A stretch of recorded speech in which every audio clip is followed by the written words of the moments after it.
Tick is a reboot of a Games Lab prototype made last year that we are continuing for a full year project.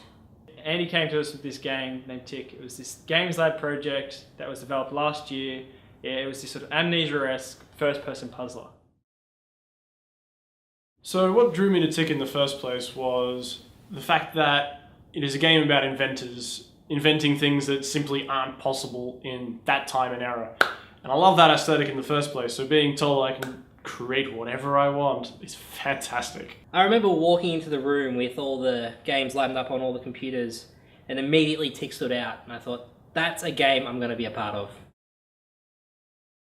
So the original team, it's Maddie, Nick, Alex and I were kind of all messing around trying to come up with ideas that we had to pitch for a game that we're going to make for the rest of the semester.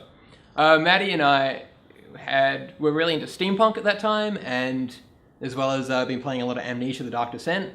And so we kind of just went, maybe we should try combining the two. Maddie kind of made a few jokes about a robot that looked like a doll that ticks and chased you. And we just grabbed onto that and went from there. The first 6 weeks were kind of a mess. We had a lot of designers, and we're all designers. We're all trying to work out how we fit into this kind of structure for how we're going to make this game. There were too many chefs in the kitchen, basically, and we kind of had a lot of arguments over really basic, stupid things. Like, we argued for like 3 weeks about what the gender of the protagonist is, even though you never see him.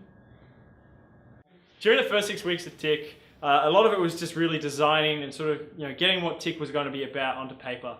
Until the design was finalised, a lot of our time was spent prototyping the mechanics they needed to ensure we could actually get it done for them. After 6 weeks, we started to get a lot of work done. We began to get the Crystal Palace fleshed out, and it started to really feel like we're getting our game going. As the programmers really began developing a lot of good work for us. Every time we gave them a new mechanic, they were like, yay, a new mechanic to play with. We got some absolutely gorgeous looking fruit modelled. It's stunning.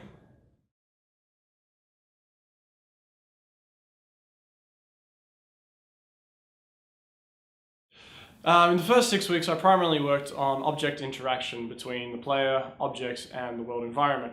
And one of the funny bugs I came across was in the socket part of the mechanic, where the player would socket themselves to the world environment rather than the object. And this, of course, entailed the player to run around spastically around this object. But thankfully, it was an easy bug to fix. While working on the gravity mechanic, there was this in-joke passing around of the fact that I wasn't really working on the gravity mechanic, I was working on the faceplant mechanic, because the entire time we were testing it, the player the gravity would be too heavy and his face would just smash in the ground over and over again. The most exciting thing to work on was bringing the Tick robot to life. Using a third-party path planning algorithm within Unity, we were able to get a realistic movement around the world.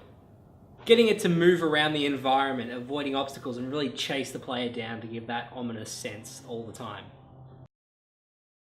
It's like nothing you've ever played before. Buy it. It's going to be awesome.